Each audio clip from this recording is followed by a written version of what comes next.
Hi అండి అందరికీ. కాకరకాయ ముక్కలు మునిగే వరకు నీళ్లు పోసుకోవాలి. టేస్ట్కి తగినంత కళ్ళుప్పు వేసుకోవాలి.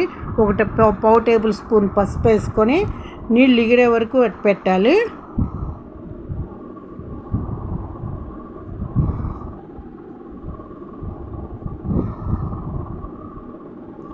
నీళ్ళు ఎగిరిన తర్వాత పొయ్యి మీద ఒక బాండీ పెట్టుకొని కొంచెం 4 స్పూన్లు ఆయిల్ వేసుకొని పోపు దినుసులు వేసుకొని కరివేపాకు,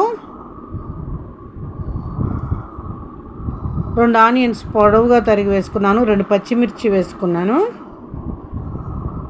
1 నిమిషం అటు పెట్టి తీసేసి ఇప్పుడు కాకరకాయ ముక్కలు వేసుకుంటున్నాను. అదే నూనెలో కాకరకాయ ముక్కలు వేగిన తర్వాత ఆనియన్స్ వేసుకున్నాను. పక్కన పెట్టుకున్న ఆనియన్స్, పసుపు, కొంచెం సాల్టు, కారం, చిన్నులపాయ కారం 3 స్పూన్లు, కొంచెం బెల్లం